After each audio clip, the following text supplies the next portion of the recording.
여러분은 혹시 이런 질문을 스스로에게 던져본 적이 있나요? 내가 정말 나쁜 사람인 걸까? 아니면 왜 저 사람은 항상 내 탓만 하는 걸까? 이 질문들 속에 숨어 있는 진짜 문제는 무엇일까요? 그 답은 어쩌면 우리가 상대하는 누군가의 나르시시즘에 있을지도 모릅니다.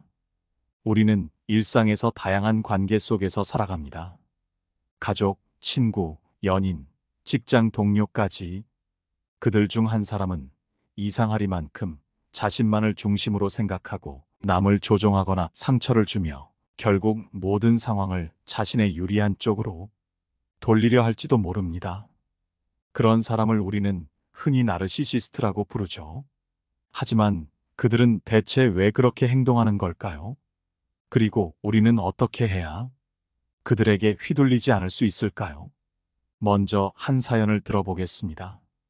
혜진 씨는 몇 년 전 겉으로는 매력적이고 자신감 넘치는 한 남자와 연애를 시작했다. 처음에는 모든 것이 완벽했다. 그는 로맨틱했고 사소한 디테일까지 기억하며 혜진 씨를 감동시켰다. 하지만 시간이 지나면서 그의 행동은 점점 달라지기 시작했다. 작은 실수에도 화를 내고 혜진 씨가 무언가 잘못했음을 계속 암시했다. 너는 왜 나를 이해하지 못해? 너 때문에 내가 이렇게 힘들어. 혜진 씨는 점점 스스로를 의심하기 시작했다. 내가 진짜 이기적인 걸까? 내가 노력하지 않는 사람일까? 하지만 모든 관계가 무너진 어느 날, 혜진 씨는 그의 행동이 단순한 질책이 아니었음을 깨달았다. 그는 자신의 잘못이나 불편함을 모두 혜진 씨에게 떠넘겼고 결국 혜진 씨의 자존감을 깎아내리는 데만 몰두하고 있었다. 그제야 혜진 씨는 이런 말을 던질 수 있었다. 이건 내 잘못이 아니야. 혜진 씨의 사연을 듣고 여러분은 어떤 생각이 드나요? 혹시 여러분의 삶에도 그런 관계가 있진 않나요? 누군가가 항상 자신의 편안함만을 중요하게 여기고 당신의 마음을 무너뜨리려고 한다면 그 관계를 어떻게 대처해야 할까요? 오늘은 여러분과 함께 나르시시스트들이 멘탈 붕괴를 경험하는 4가지 순간과 그 순간을 통해 우리가 배워야 할 교훈에 대해 이야기해 보려 합니다. 첫 번째, 거절의 힘을 알아라. 거절이라는 단어를 떠올리면 누군가는 거절을 두려워할 수 있고 누군가는 거절을 당하는 것을 큰 실패처럼 느낄 수 있다. 하지만 나르시시스트에게 거절은 그 이상의 의미를 가지는 행동이다. 그들에게는 자신감과 자존심을 무너뜨리는 치명적인 한 방이 될 수 있기 때문이다. 먼저 우리가 왜 거절이 중요한지 생각해 보자. 거절은 단순히 아니오라고 말하는 것 이상의 의미를 갖는다. 그것은 자기 자신을 보호하는 방패가 되기도 하고 상대방에게 우리 삶의 경계선을 명확히 보여주는 도구가 되기도 한다. 그런데 나르시시스트들은 거절을 마주할 때마다 격렬한 반응을 보인다. 왜냐하면 그들은 다른 사람들로부터 항상 자신이 받아들여지고 인정받기를 원하기 때문이다. 수지 씨는 한 회사에서 일을 하고 있었다. 그녀의 상사였던 김 팀장은 언제나 자신의 아이디어를 강요하고 수지 씨의 의견은 철저히 무시하는 사람이었다. 수지 씨, 이거 오늘 밤까지 끝내줘. 내가 이렇게 해달라고 하면 그냥 하면 되잖아. 처음에는 수지 씨도 거절하지 못했다. 하지만 점점 그 요구는 과도해졌고 결국 수지 씨는 매일 밤늦게까지 일하며 스스로를 희생하는 상황에 놓이게 되었다. 그러던 어느 날 수지 씨는 동료와의 대화를 통해 중요한 사실을 깨달았다. 수지 씨, 김 팀장님은 늘 그러세요. 거절하지 않으면 계속해서 무리한 요구를 해요. 이 말에 수지 씨는 결심했다. 다음번 김 팀장이 무리한 요청을 했을 때 죄송합니다. 오늘은 이미 중요한 일정이 있어서 어렵습니다. 라고 말해보기로 한 것이다. 그 결과는 어땠을까? 김 팀장은 당황하며 짜증을 냈지만 수지 씨를 설득하려는 시도는 실패로 돌아갔다. 수지 씨가 단호한 태도로 자신의 입장을 고수했기 때문이다. 그리고 놀랍게도 그 후로 김 팀장은 더 이상 수지 씨에게 무리한 요구를 하지 않았다. 나르시시스트에게 거절은 단순히 원하는 것을 얻지 못하는 문제가 아니다. 그들에게는 자신의 권위와 통제력이 무너지는 순간이다. 그들은 자신이 모든 것을 지배할 수 있다고 믿고 그 믿음이 거절에 의해 산산조각 나는 것을 견디기 힘들어한다. 이처럼 거절은 우리가 나르시시스트와의 관계에서 스스로를 지킬 수 있는 강력한 무기가 된다. 아리스토텔레스는 말했다. 자기 자신을 지키기 위한 경계를 설정하는 것은 건강한 인간관계의 첫걸음이다. 이 말처럼 우리는 스스로를 지키기 위해 때로는 아니오라고 말할 수 있어야 한다. 두 번째, 무관심함을 보여라. 나르시시스트와의 관계에서는 관심과 반응이 그들에게 권력을 주는 연료가 된다. 나르시시스트는 다른 사람의 주목을 먹고 자란다. 칭찬이나 긍정적인 관심은 물론이고 심지어 부정적인 반응조차 그들에게는 자신을 증명할 기회가 된다. 그러니 우리가 그들에게 무관심으로 대응할 때 그들은 자신의 존재가 무시된다는 느낌에 깊은 상처를 입게 된다. 그들에게는 자신이 중요하지 않다는 현실을 마주하는 일이 가장 견디기 어려운 순간 중 하나다. 정우 씨는 친구 민혁과의 관계에서 점점 불편함을 느끼고 있었다. 민혁은 항상 자신이 중심이어야 했고 작은 문제도 과장해 이야기하며 모든 사람의 관심을 끌려고 했다. 정우야, 너 왜 내 말에 이렇게 무심하냐? 내가 얼마나 힘든지 너는 전혀 이해를 못하네. 처음에는 정우 씨도 민혁의 이야기에 귀를 기울였다. 하지만 점점 민혁의 요구는 끝이 없어 보였다. 어느 날 정우 씨는 민혁과 대화를 나누던 중 문득 이런 생각이 들었다.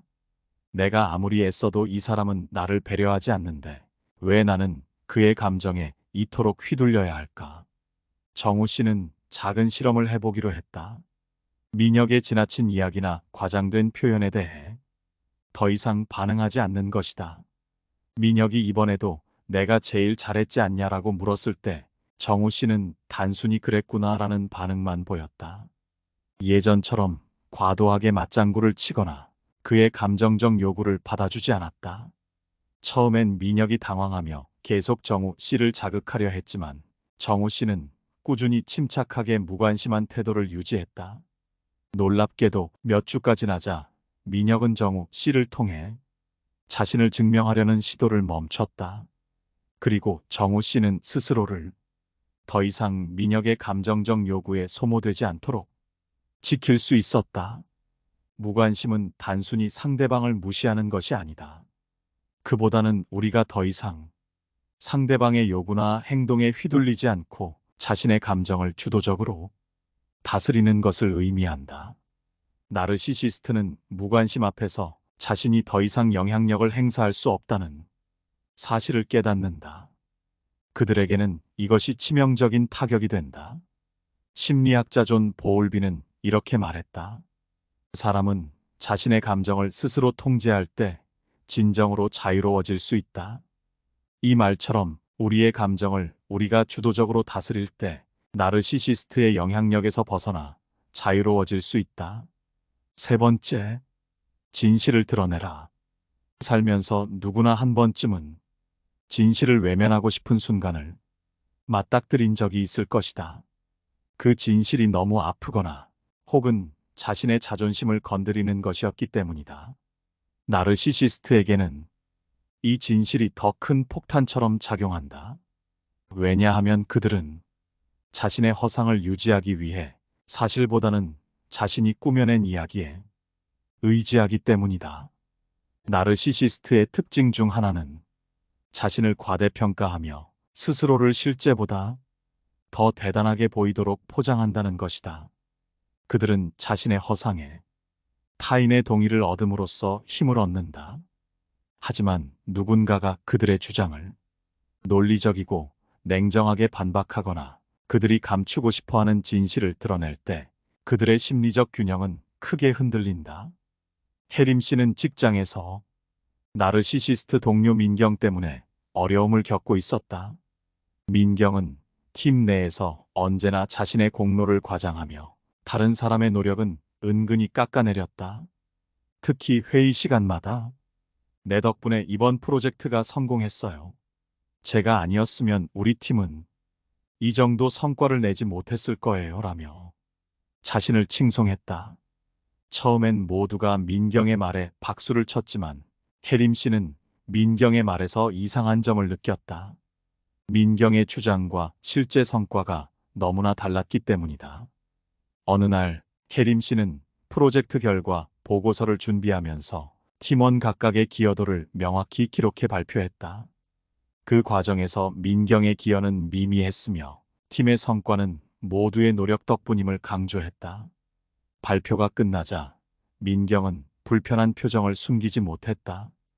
혜림 씨, 그 자료는 조금 왜곡된 것 같네요. 라고 반박했지만 혜림 씨는 침착하게 말했다.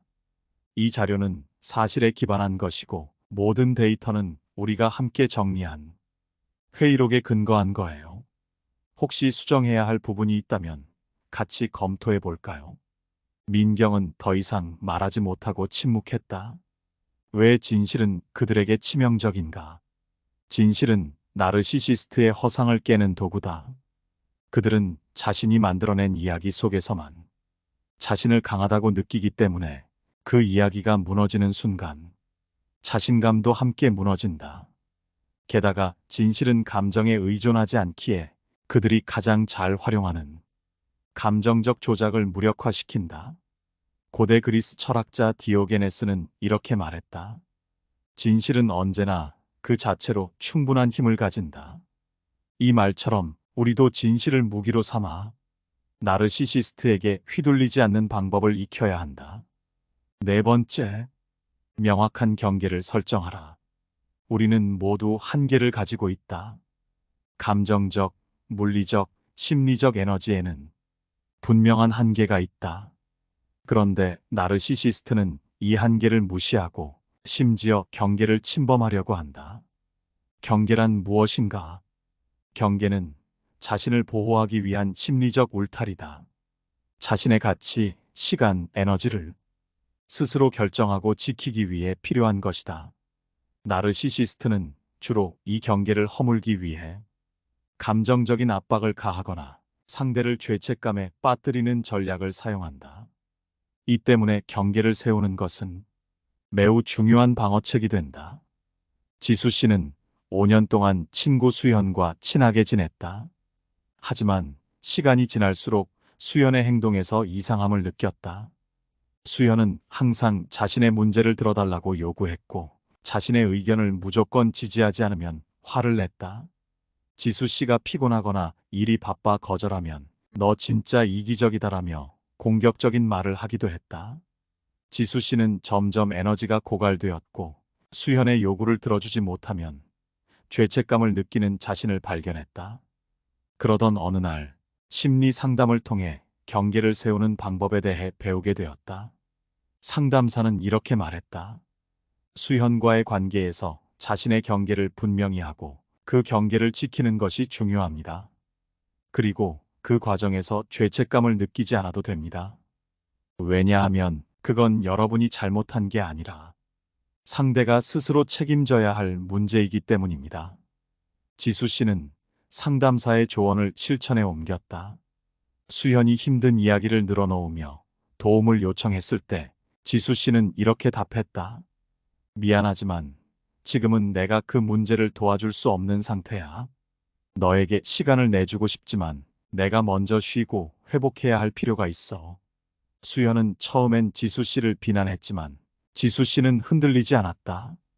시간이 지나자 수현은 더 이상 지수 씨를 쉽게 이용할 수 없다는 것을 깨닫고 관계를 정리했다. 지수 씨는 말한다. 그 사람과 거리를 두고 나니 오히려 더 평화롭고 행복해졌어요. 경계를 세우는 데는 세 가지 중요한 요소가 있다.